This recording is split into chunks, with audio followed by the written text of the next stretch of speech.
One love, one sound, one gospel. 108praiseradio.com. Let all the people say amen. I hope you can hear me just fine, but thank you for the opportunity, though. Yes, sir. We can hear you just fine. Yeah, thank you. Great. It's an honor and a privilege. We were just reading your bio and just discussing that briefly. At 15 years old, working with Notorious B.I.G., Whitney Houston, and the Queen of Soul, Aretha Franklin. Absolutely. I look back on that journey. It was amazing. It's kind of surreal, but it's nothing but God. I always tell people, look at my story. I'm living proof, because I couldn't have made that happen on my own. For real. Both of the two internships under the age of 18. Truly a blessing. So you know what? So you truly live up to the name of being called fearless. So that's not just something people lightly toss around. Like, you live up to that. No, I stand by, again, just being fearless and just trusting God. I tell people all the time that, when I'm in the middle of, just making a transition, whether it's the TV shows I produce or even my job over at Sony as an executive spearheading RCA Inspiration, it's all, I love my job. It doesn't even feel like work, but the people around me, I couldn't do it without them. I definitely mean that. So that's a very big part of how I'm able to keep all these these balls in the air and able to juggle it all, is the amazing people that work with me on a daily. Yes. Please tell us about RCA Inspiration. We were trying to is that the gospel section of RCA or just the inspirational? I know there's a lot of artists. We got quite a few people over there. RCA Inspiration is definitely the gospel and inspirational wing of RCA and Sony. So we have, everyone from Kirk Franklin to Marvin Sapp to Donnie McClurkin, Travis Green. The list goes on. Just recently added to the family, Brother Snoop Dogg with his new amazing project, Bible of Love, which is coming out on March 16th. So we got a lot of great artist roster. Billboard's #1 top gospel label of the year again. RCA Inspiration. So we're doing a lot of great things, and so I oversee that on a day-to-day, as well as our new hip-hop imprint, Essential Sound, which we just launched, the end of last year, and we have a few artists on that roster as well. So that's Essential Sound. So I oversee both. Congratulations on that. Yes, congratulations. So I wanted to ask you, I know you started out, at the radio station, and I also read, which is in a very impressive bio, of being at the school and kind of, spearheading that and getting the station started up and actually done very well. So what was the turning point that made you to kind of decide to not just keep it limited to music and wanting to go abroad and do more and do greater? I've always had a fascination with just entertainment as a whole. And as you know, television and film is a very big, important part, just as much as music. So I've always, had a desire and a passion on television. I watch a lot of TV, whether it's news, whether it's comedy, whether it's drama, and just, I'm a person that I fall in love with something and I want to know how it came to be. Like, what is the process to make it a reality? And I started, a few of my buddies started producing a few shows on the reality side, and I would just pick their brains. And I'm in my mid-20s at this point when I really said, all right, I'm going to do this. Because up until that point, I'd been primarily in the music industry and, managing artists and kind of working, again, via the internships and stuff like that. So I didn't really have any experience in the world of television. But it was just, I saw people that looked like me that I was like, man, this is cool. And people like John Singleton and, Reginald Hudlin and, and Tracy Edmonds and people that I'm like, man, okay, well, if they're doing it, I can. And then I actually knew some people that were, in the early stages of their producing career, and they, they pulled me under their wing, a brother named Datari Turner, who's a good friend of mine to this day, and we continue to work on projects together. But he was the one I always tell people who really taught me the TV and film business, and that was pretty much in my early 20s. And like I said, we're still rocking a decade plus later. So. And what was your very first TV project? My very, very, very first was a show called, oh goodness, I try to, you try to forget some things, but it was, let me give you the real answer is a show called Famous People. It was on TV One. It was a episode, kind of one-off show. But the show that I tell people was my first show was a show called I Married a Baller with Taj, who's 1/3 of SWV, and her husband Eddie George, who's an NFL legend, Heisman Trophy winner. He just, so that was that was technically my first series. So, but as far as my first show, it was actually the one-off, the Famous People show. So we learned a lot. I mean, keep in mind, we were young and learning on the job. I didn't go to film school or production school, neither did Atari. So we definitely learned along the way. So it was some crazy times, but it all made me a better executive, a better producer. And like I said, fast forward a decade plus later, I got many more shows and films under my belt, and just grateful for the opportunity. So but yeah, Famous People was the first one. It's all right. Now, as You influential, never heard of that, right? You never heard of that. You never heard of Famous People, I could tell. So you never even heard of it, see? We moved on. No, sir, can't say we have. But we've definitely heard of the many ones that you've done. I mean, of course, we've heard of all of these. And Lisa Ray, the real McCoy. Yeah. Very impressive. My favorite was the man, and you're not supposed to say your favorite because they're kind of like kids, but I gotta say my favorite, and the one that's most close to my heart was working with the Mans on their show. It's a Man's World on BET. We did 2 seasons at BET and then 1 season at TV One with the Mans, and we won an Image Award, earlier this year. So that to me, because I just love Tamala and David. They just, real, just great people, and what you see on camera is really what you get behind the scenes. So out of all, and it's like Lisa Ray was fun. I'm still learning at that point, and R&B Divas was just a special experience. So, all the divas, I'm sure. Wow. Working with Tamala and David Mann and family. Yeah. Yes. Wow. So how you just meet people and they just have a heart. It's just gold, and they just exude just positive energy and just excellence, and I didn't even feel like I was working. I felt like I was really just hanging out with some of my relatives and having a good time every time I would be on set. And even when I see them to this day, it's all love, because again, they had their reservations about doing reality TV, because I'm sure it's, like many people, they don't know what to expect and feel like, am I going to be manipulated by way of the editor or the producers, and again, they were exposing the world to their family and their grandkids, and it's just, you have to really protect that. But after about a year, maybe a year and a half of courting, the Mans, David called me and was like, all right, we're going to trust you. We're going to give you a shot, to give you an opportunity. And after 3 seasons, I'm very proud of the end result. And again, it seems like the people were pleased, and just, it's great to be acknowledged. So that Image Award a few weeks ago, that really meant a lot. Really meant a lot. Wow. And we love them. We love the show. That's one show we both, my husband and I, do sit and watch. Yeah, the Mans. It's great to watch. It's great to watch. Is it actually taped in Dallas, though? Yeah, we actually taped it, and I think it's technically Mansfield, Texas, which is where they live. So yeah, we actually taped it in Dallas. Wow. Okay. Yeah.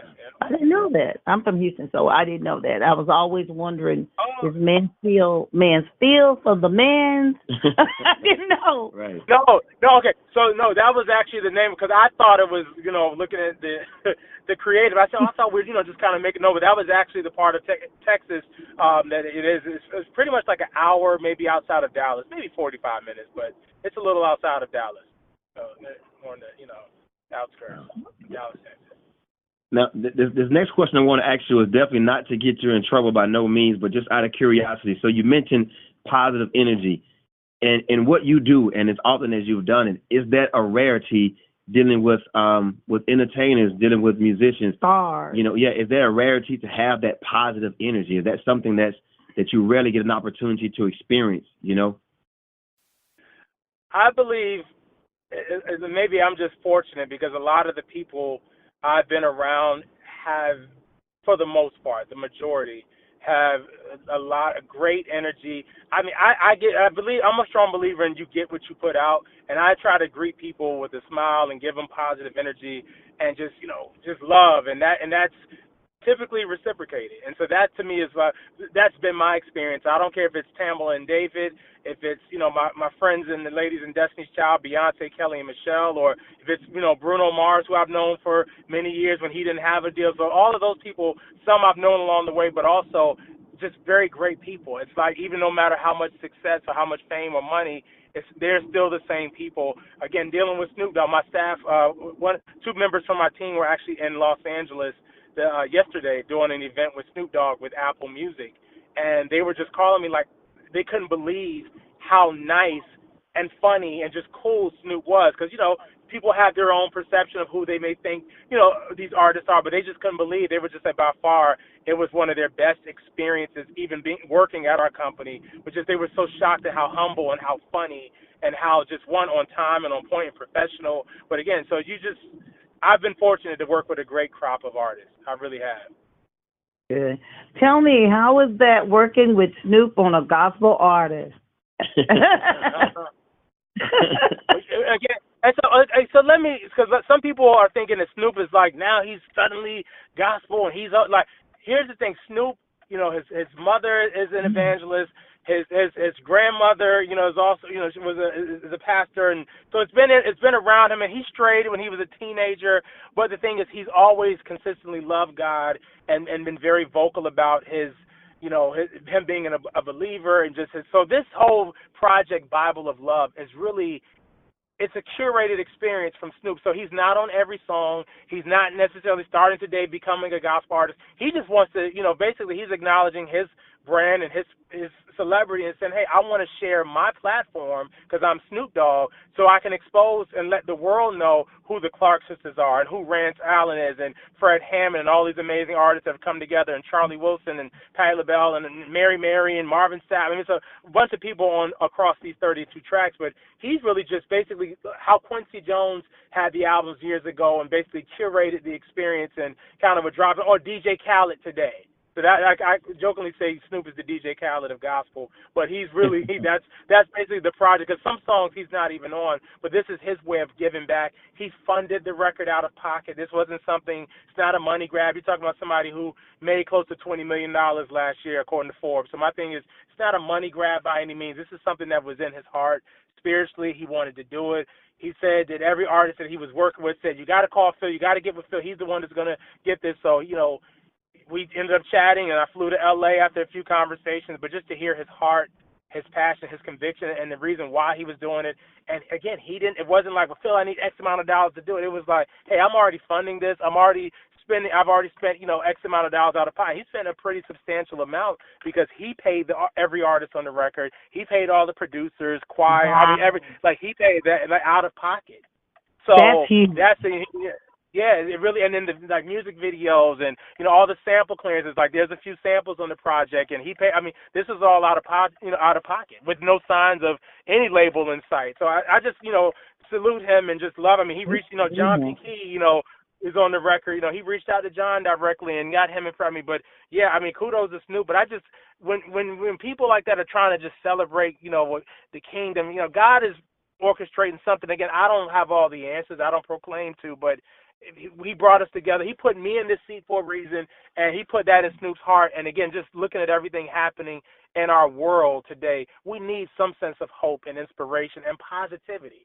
And I love that Snoop is taking the posture he's done all different types of music, and he's put some interesting music in the atmosphere over the years. But this is his way to basically say, hey, look, I'm putting some positivity in the atmosphere as well. And he's wanting to sign more and more gospel to his new specific gospel label, All the Time Entertainment. So he's got some projects that he wants to develop, because he really is adamant about gospel receiving the treatment that pop and hip hop and country and a lot of these other genres receive. So whether that's on a Spotify level, whether that's on a mainstream television level, because I got to tell you, every talk show, literally, I was looking at the list today with my marketing and PR team.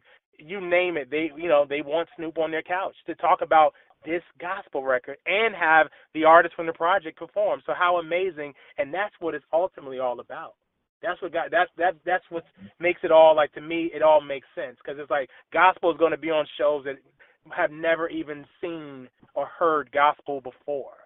So that to me is a blessing. That's a strategic ministry. Yeah. That's ministry, so strategic, Mm-hmm. taking it to every genre, like you said. I mean, everybody wants it on his couch, but they're gonna get an inspirational, uplifting song and a lot of positive energy coming off of that. That's exciting. Yeah.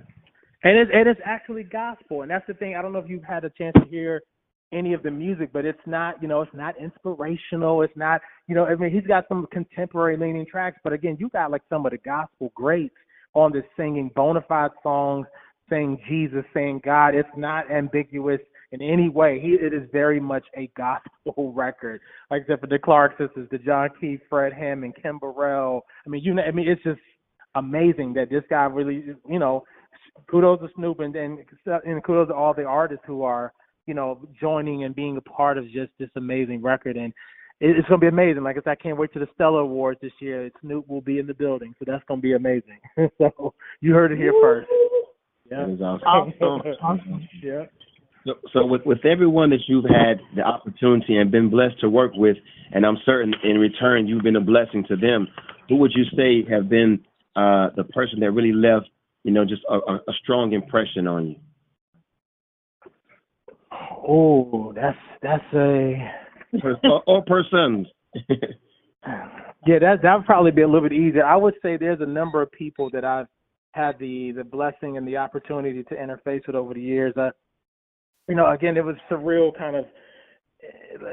Last year, I had the opportunity of bringing Clive Davis to Nashville for an event that we hosted here in the city, where I live, and again, just think about being a 15-year-old intern at Apple, where he was the president and CEO. That's a surreal moment. So Clive has definitely inspired me in ways. Sean, P. Diddy Combs, who at the time Bad Boy was a joint venture with Arista. So being around Puffy in that era, that was inspiring and just kind of touched me in a different way. Will Packer, who's a friend of mine, who's an amazing film producer, has poured into me in a number of ways. So it's like I said, it's a list of folks, and they all in different ways have really supported me, inspired me, and but those are some that come to mind immediately. Wow. You know what? And that you actually said something very great, because I actually heard, kind of overheard, an interview with an athlete, kind of saying he did not want to be compared to the athletes that paved the way before him, saying that, hey, I'm different. This is what I do. But in reality, you cannot be where you are without truly paying homage to those that paved the way before you. So that's very strong for you to be as successful as you've become. But, not forgetting to pay homage to those that paved the way before you, not necessarily, marking you and saying that you want to be like them. No, you're very different and you're fearless in your own right.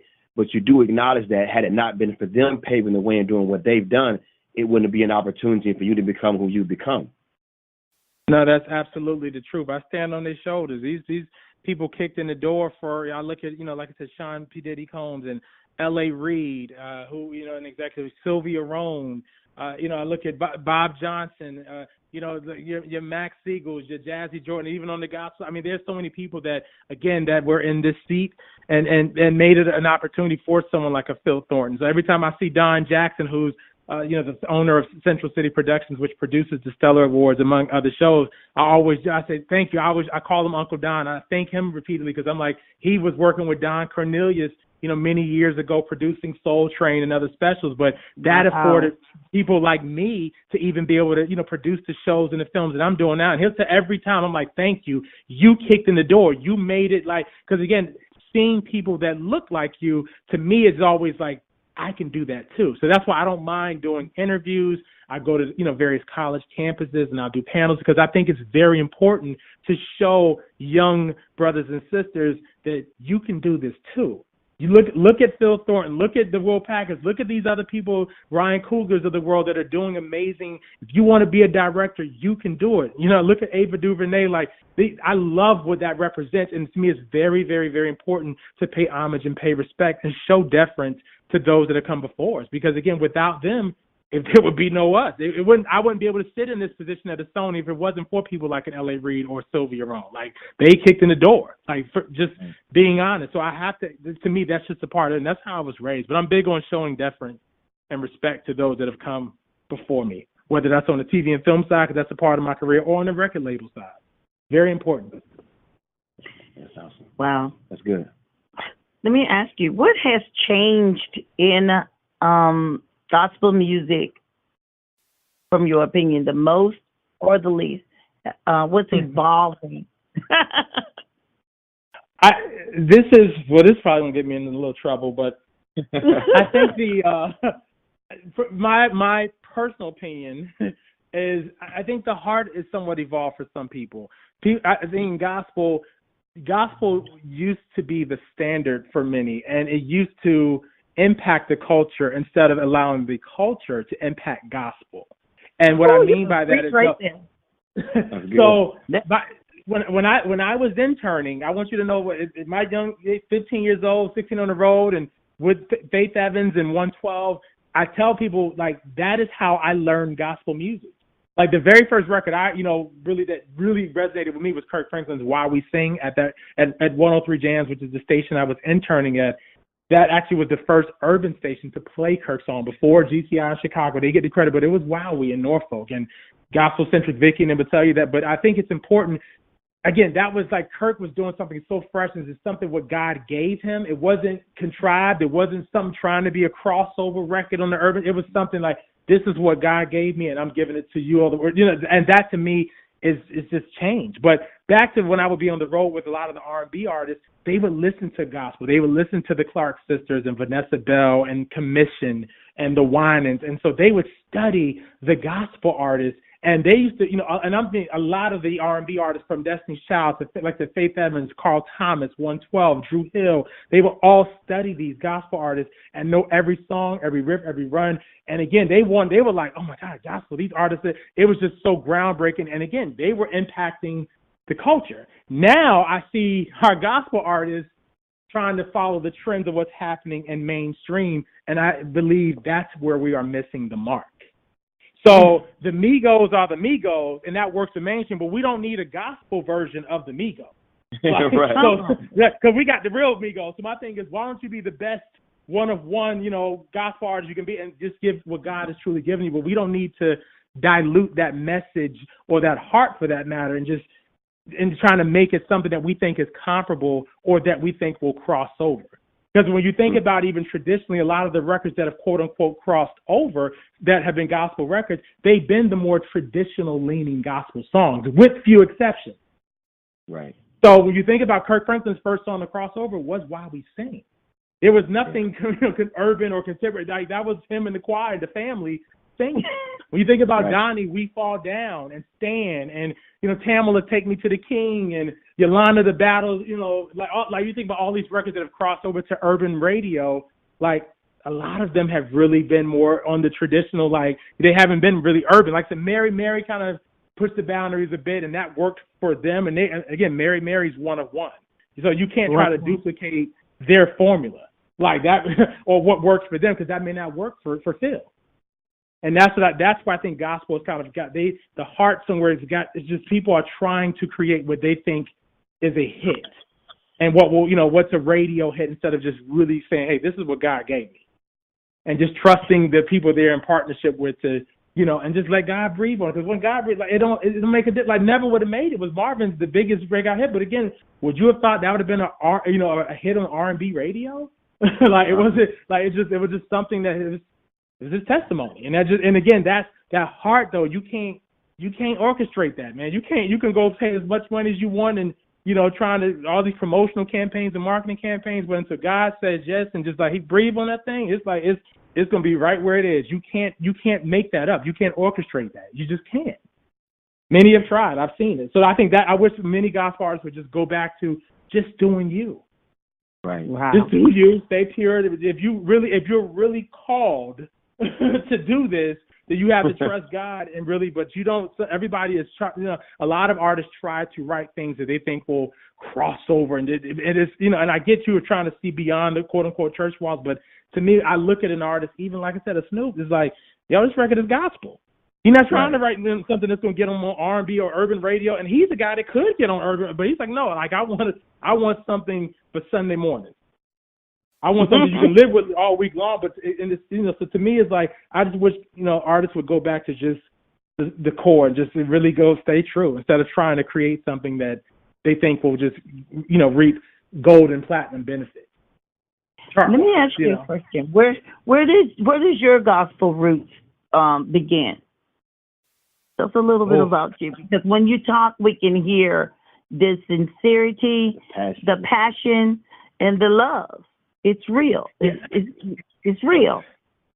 I got to. My gospel roots go. I mean, I wasn't the biggest. I didn't know a lot about gospel, being very honest, until my teenage years. Did I go to church with my mom on Sundays and know some of the songs they would sing? Yes, but as far as really having a true understanding and knowing who was what and really researching and knowing the greats, it really wasn't until my teens. And that was sparked by that first Kirk Franklin record when I heard Why We Sing at 103 Jams, WOWI in Norfolk, where I was interning, and I heard this song, and I remember saying to the program director at the time, like, "Yo, who is this? What's going on?" I didn't even it just stopped me in my tracks in the studio because one, hearing this song on this R&B hip hop station, it was just like it just cut through, and I was like, man. And so I was just on that from that point, like, I want to hear more about gospel, like who are the people? And so I started researching, and then I remember going to a store back home in Virginia that's still there to this day, DJ's Music and Video, mom and pop store, and I was telling the sales guy, Tony Williams, I was like, man, I just heard this Kirk Franklin. I need to get that, but who else do I need to get? And so I remember, like, maybe a year or so later, he told me about this young artist out of Houston, Texas. He was like, she's got this record out. It's on Pearl Records. It's an independent. You know, you got to check it out, but she's amazing. I think you might enjoy it. That artist was Kim Burrell, her Try Me Again record. And I remember, I'll never forget, it was on Pearl. That was 94, 95. And I just remember getting that record, and I was like, oh my God, this is incredible. This is gospel. This is what, you know. And so then I had to go research and hear more, like Commission and the Winans and the Hawkins and Andre Crouch, and truly understanding their contribution to, you know, not just ministry, but just the world and just the music industry as a whole, because I just saw how gospel impacted so many other genres. But again, because I knew R&B, I knew hip hop, I even knew jazz, but yeah, to answer your question, my teens is when I really discovered and truly became like, okay, gospel. Like, yes, this is, I need to know everything about it. And then, you know, when Mary came along, I was like, they are incredible. And I tell Eric and team to this day, it's funny because I've worked with both of them. And then, you know, I tell them about the time I first met them, I stood in line to get my CD signed in Atlanta, Georgia. I was out there hanging out, and they did an autograph signing. And I remember just how nice they were. But I said, you just never know where people will end up. And then fast forward years later, I was at E1 and ended up doing a deal with Erica Campbell and putting out Help and all of those records, and had great success. And we make an intro for even their reality TV show at E1, you know, for the Mary series. But again, I remember just seeing just a great example of two positive women, and that just love God, and to me it just meant so much. But yeah, it was my team. And shout out to the R&B artists who schooled me. Like I said, Faith Evans, she was the one saying, you don't know about Vanessa Bell Armstrong? Let me school you on Vanessa, and just playing every song and taking me in the catalog and the Clark sisters, and you know what I mean? Like, just the deep album cuts, and just, I was like, so again, in 112, tell me about all, you know, Commission and the Winans and Men of Vision and, I'm sorry, Men of Standard, you know, like, but just walking me through just that whole journey of just like, and really, really schooling me. Like, you know, I remember Deron, who's 1/4 of the group 112, was he used to love Karen Clark Sheard's debut album, Finally Karen. And I remember the song called I Got a Right to Praise Him. And we listened to that song. I am not exaggerating. I would say 50 times back to back, because he studied every note, every. I mean, it was just like he dissected the song, and it gave me a better ear just to even listen to, but just listen to every chord, every note. I mean, it was just amazing, and I just had a better appreciation. But gospel, to me, we got some of the best of the best. So why are we compromising? And that's my thing, or not really just doing what's true to your calling, but we're compromising. But yeah, I love gospel music. I'm excited to work in this space. People ask me all the time, well, why? You got your TV shows and your film, or you could go work in another. I absolutely could, but I feel like I've been put here for a season, for a reason, and God knows why more than beyond any of us. So I just continue to be just that bridge for gospel to get the mainstream platform. So but I don't need you to dilute the message or the music to get there. You know what I'm saying? Because the same BET that I'm communicating with for the shows that I sell is the same BET that I'm dealing with to talk about whether it's being on the BET Awards and some of their other programs. Like, I mean, with Snoop, they had the Super Bowl gospel special. We worked closely with BET on that. But again, like the same BET, nothing has changed. So it's just a lot of it is about relationship and just gospel artists and just, let's treat this as the business that it really is. Let's have managers, let's have agents, let's operate professional. You know what I mean? So there's a longer and much bigger conversation I could have, but going back to it's all about the song and all about the heart. I'm big on the heart because somebody may not have every note right in the song, but if you can feel that heart and just that passion and just that, like, this is real. God gave them this, like, for real.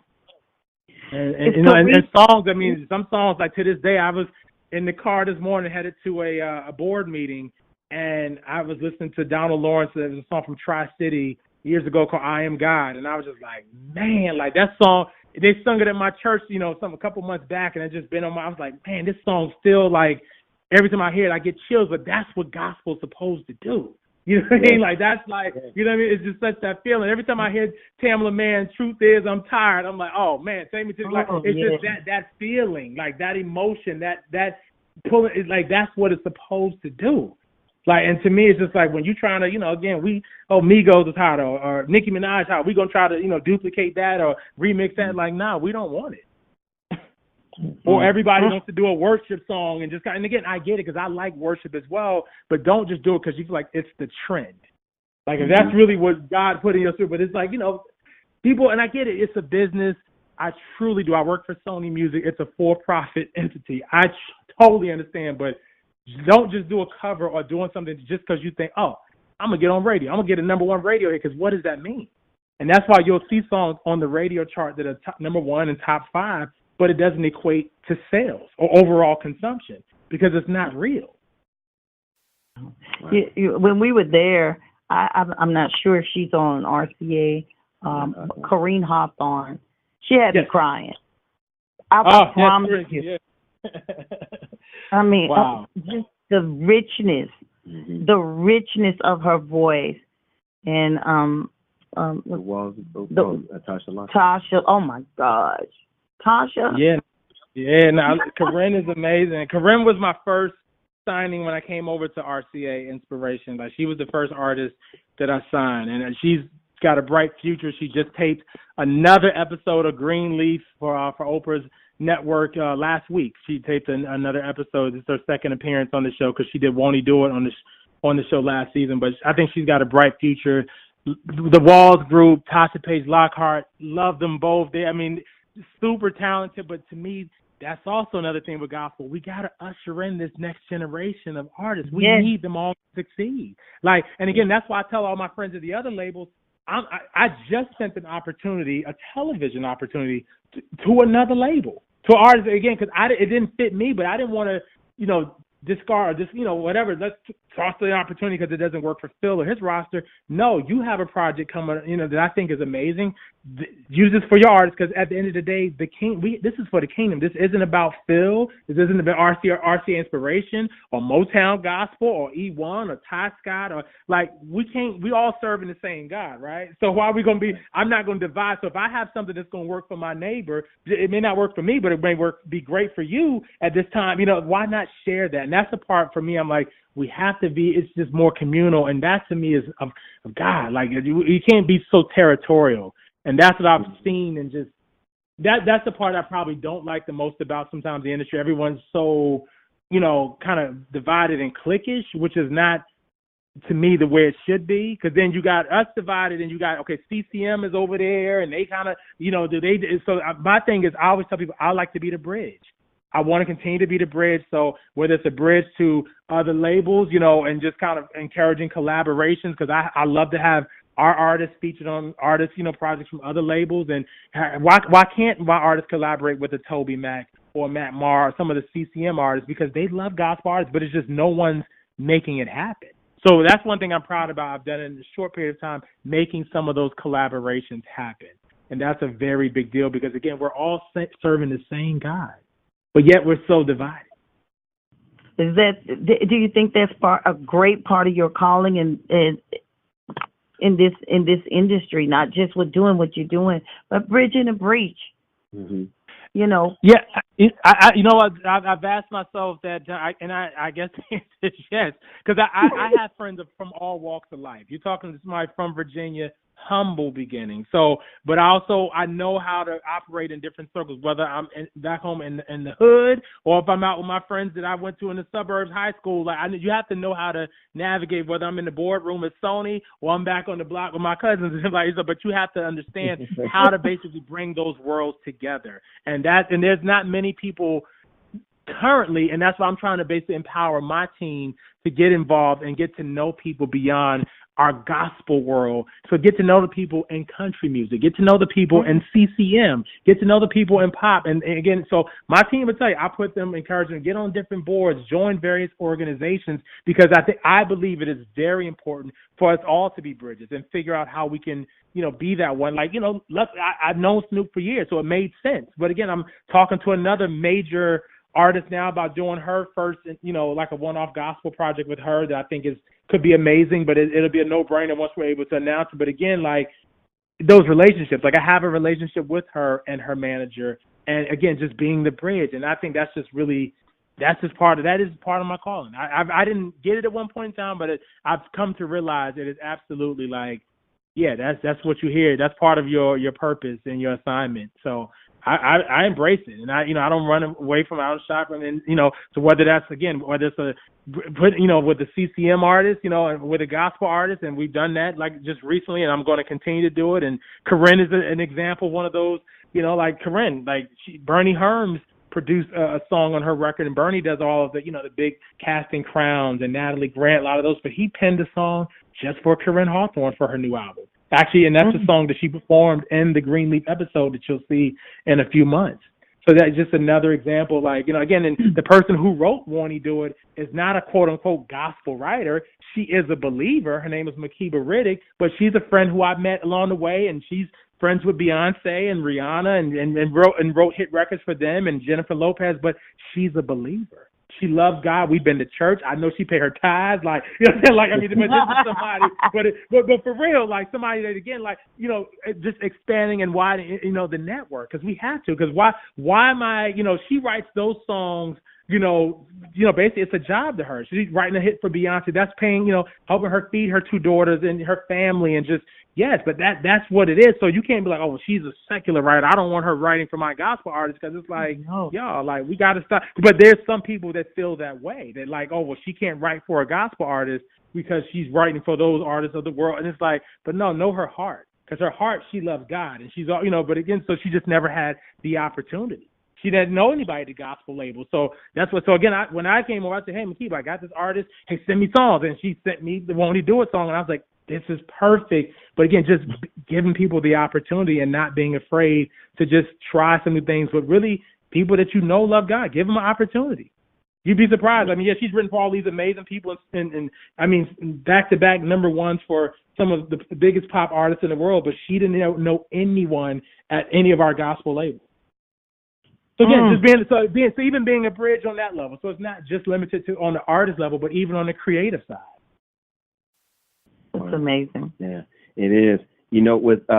With so much success in film, management, music, you are very, very transparent, which is refreshing to, Yes. And I had to acknowledge the success first before I say that, because I think that's, you don't really get that much. Oftentimes when people, I guess, quote unquote, make it or have become to the place where they're comfortable, they're not really as transparent. They're very careful with what they say and how they say it, because of, I guess, finances or how they'll be looked at in character and things like that. But you are extremely transparent as it pertains to what you believe, your stance, and what you desire to do. I know the Bible says that we're persecuted, for his name's sake. So I would like to ask you, if I could, what has been, if, I guess for lack of better words, your persecution that you have experienced in this journey, because it takes a lot to do what you've done, to be that bridge. I know a lot of people buck trying to, be a part of that. So what's been your, I guess, persecution in this journey? Ooh, we don't have enough time to go through all. I no, and I mean that, seriously, because again, it's been some hits along the way. I mean, I definitely, it hasn't been easy, but I understand it. Like I really, I'm not one. I have tough skin. So, most recently, the Snoop project caused a lot of discussion. I remember in my previous building, the ladies of Destiny's Child reunited for a song called "Say Yes" on Michelle Williams' record, and we later performed it at the Stellar Awards. And there was a lot of people who had issues with, Beyonce singing gospel, and she's a part of all these crazy societies and all this stuff that people, just all these crazy rumors. And so again, for me, I just don't get caught up in it because I know the real reason why I'm doing it. It's not for those internet trolls or people that are going to just make little comments because they don't really mean anything to me. It just really doesn't. I love healthy dialogue. I don't mind a discussion, but my heart is pure. I believe God just put me here for this reason. So I just continue to just look at him. So I don't get caught up, and sometimes, human nature, you will kind of, man, that didn't feel good. That one kind of stung, but it's like at the end of the day, I know it's not about those people, and I can't be discouraged or distracted from my assignment. Because if I start worrying about, okay, well, this one persecuted me, this one got this one to say, I'm off track and I'm off, you know what I mean? Like, and I'm not doing what God put me here to do. So it's been some bumps along the way, and it's going to be more. That's the reality with me. It's going to be more. It's because some of the other deals and some of the partnerships, like I said, I mean, I love to do it. I mean, not that I love to get people talking, but I love, again, what's going to get the culture talking. But really it's about what's going to bless the people. Like, and again, so my thing is, if y'all want to talk about why Snoop doing the gospel record and how is he going to do it, he's still like, but here's what you want. The man's have been married for many years. He got a family. He's doing real ministry with the kids in the community. But also it's like, yo, this is a bona fide gospel record that we're going to spread around the world because of his celebrity. And I make no apologies. And like I said, for any other project, because there's more, like I said, so it's not all about just getting mainstream artists to do the gospel. That's not my initiative, but just finding those ways. So if it's Pastor, William Murphy, who's on my roster, or Dion Kipping, or Jason Nelson, who has an amazing single out, Forever, how can I get those songs to the masses and get them on some of these stages to really just spread the good news? But I understand that I'm going to be persecuted. I'm going to maybe ruffle some feathers along the way, and that's just part of it. It's part of what it is. I mean, in the Bible, we've seen that, quite a few times. So I don't, for me, I just stay true to God. So that's just really what I do. I can't get caught up in, it'll distract me. That's good. That's good. That is awesome. That's good. That's why I said that transparency. I mean, it's for real. Because you mess around and be worried about these people that really don't know you or know nothing about you or know what God, like. But again, the fact that they're talking, because that's going to cause some level of curiosity for whatever I'm doing. So you're going to go listen to it and check it out on some level. So I hope that it blesses you. But I mean, I remember seeing when we put out the Destiny's Child, that Say Yes track with Michelle, Kelly, and Beyonce, and seeing the comments from people that were even atheists. I remember one that was on Twitter was like, I'm an atheist and I even like this song. And they bought it. They sent the screenshot and I was like, wow, that was amazing. I mean, that's what it's about. Like, as someone who doesn't even have the same belief, and for whatever reason, but it's like, that's really, it's like we're doing God's will. We're spreading the good news, and that's what gospel is about. So you're not going to always be able to please everybody. I've learned. I stopped trying a long time ago. It's impossible. You cannot please everybody. Even on you all's show, like, there are going to be some things that you may say that may ruffle a few feathers, and I'm sure you may get some emails and some things that maybe like didn't sit right with somebody. Yeah. You just, it happens. It happens. Yeah. Like, as much as you all just mentioned how you appreciate the demands and you watch it, you actually got people saying that, how can you do this? Is this real? This isn't a good representation. I'm like, this isn't a good representation? Like, then what is? I don't know, like, how much more positive in just, showing, because again, I grew up on the Cosby Show. So me and David's whole goal was like, how can we recreate like a newer version of the Cosby Show, or like what Run's House was something that didn't just perpetuate the negative stereotypes that some of the other shows do. And again, no diss or no slight to those shows. I'm just not producing those shows. That's just not for me. So that's why I've been very careful. And when something starts to take that direction, I remove myself from the equation. And so some of the shows that I produced, I've had to respectfully move on and just wish everybody the best, because I'm just very intentional and very just specific on what I want my name attached to, whether it's music, TV, or film. Because I still got to look myself in the mirror. I got family. I want them to be proud, and I don't want to disappoint anybody. I'm not gonna be a part of it of that. So I'll stay on the positive train. Even if that means making less money, if it's not getting the attention that, and all the accolades that come with some of the more, I don't want to call it train wreck, but more sensationalized or crazier television, then, it is what it is. One of the things that I really admired about you when we met you that night was everybody was waiting and you came into the room, but it wasn't this air about, we meet a lot of people. It wasn't this air. It was wanting people to be comfortable and have a good time and enjoy. And you were so personable, touchable, reachable. Yeah. And that said a lot. And I'm sure, that's why God would put you in a place to be able to cross barriers, because it was easy. And we met a lot of people. Yeah. So that I admired and that I remembered, that you knew that there was a presence in the room, because you definitely carried that presence, but it was not like, don't touch me, I'm so busy, don't talk to me. It wasn't that. And I want to say that, and just your roster alone could dictate that personality. But, just who you are and just everything that you've said today, further solidified that night, don't you think? I think so. You to sum that up, to me, you know how to handle success. Many people do not know how to handle success. Once there's the slightest intoxicated, it's over.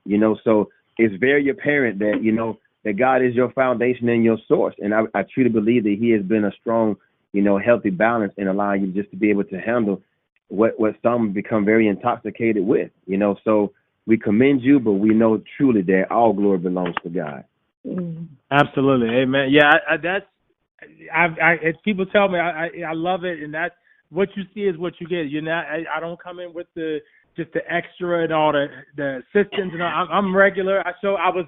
By the way, I was late, so that's why I came in the room with everybody. I went and taking photos, and so I'm gonna tell on myself I was running late. And I came home, but nonetheless, I had a great time that night. But again, I am who I am, and I believe in, like I tell you, I put out positive energy, and I want it back. So my thing is, I don't want to come in the room with attitude or just all this extraness, and you like, oh, who's this person? So again, people assume sometimes because of the position and because of some of the things I've been a part of, and looking at my social media and seeing some of my friends that got way more money than me, but they assume that I am who I am, and I just try to treat people with respect and love and greet them, and just because I appreciate every single person, and you just never know who is who. I tell people all the time, like, I was that person that was that young intern that, rewind some years ago and just trying to just have a presence and have a place in the business. And I remember all of those people that were very nice to me and very pleasant. And I've had the experiences. I've seen a lot of them in later years and just thank them because, but so anytime I see that extra, I tend to go the other way. But I had in my previous company, it was a team of people that we used to hire on, a street team company, and I remember the guy was telling me a story that disturbed me so bad, who we used to work with, and he told me that we were in Times Square. It was for an artist that was taping a major national television show, and he shared with me that the person who headed up the street team who was distributing our product told him that, don't make eye contact with me, and if I happen to speak, then just address me as Mr. Thornton and all this crazy stuff. And I was like, what? That ain't even my Steve. Like, my team, everybody, my art, I'm not in any way extra difficult. So that's why, thank you for, clearing my name, because I was like, man, that's so not even that's not how I get down. Like, I speak to everybody. I don't care if you're the janitor, you're the intern, up to the CEO. I treat everybody with respect, and I speak to everybody and just, wish you well. But no, that's how you have to be. And again, especially in this position, being at a gospel label, I don't want anyone to, meet me and say like, oh, he was so nasty. Guy running gospel music. See how, because then that takes on a whole nother narrative. But even It ain't about me. That's the other part. For this guy, like, it's just like, think about it. I'm putting myself on a pedestal and making myself someone that who am I? I'm just somebody that God put here to assign for this, but it ain't about me. And sometimes people in these positions, they get so caught up and basically think it's about them, and they kind of make themselves an idol or God of sorts. You know what I mean? But again, that's not me. And anytime I feel that's why I love the awards. I love the recognition that we receive. But I always tell my team it's not about that. And so so that's why I just try to just make sure that's the overall feeling and the vibe and the general consensus of our team. You meet our team at RCA Inspiration, you'll be like, man, everyone should be super nice, down to earth, very relatable. Here's my number if you need something and then follow up. But yeah, that extra, I run away from the extra. That's so not me. I wasn't raised that way. When's your next trip to Atlanta? ATL, I was scheduled to come next week for William Murphy's recording, and Travis Green has a show there on March 1st. So I'm trying to work through another scheduling conflict on the West Coast to see how I can make it all happen. So if all goes well, I'll be there next week. If I can't work it out, I will be there in probably another 30 days. Okay. Well, we thank you, and we're going to try to get you live next time. Let me get in there live. I need to get in the studio. Let's go. This is it. I love to do that. We definitely have a good time. I look forward to it. And, again, just thank you again for the opportunity. I really, really appreciate it, and just for your continued support of our roster and just, what you all are doing, and just keep up the great work. And like I said, I'm here anytime, and I would love to come in person and have a sit down and really chop it up. All right. We thank you so much for taking time with us, and we say God bless you and bless everything you put in your hands to do. Thank you so much. God bless you as well. Y'all have a good one. Talk to you soon. You too. Good night. Turn up the praise. 108praiseradio.com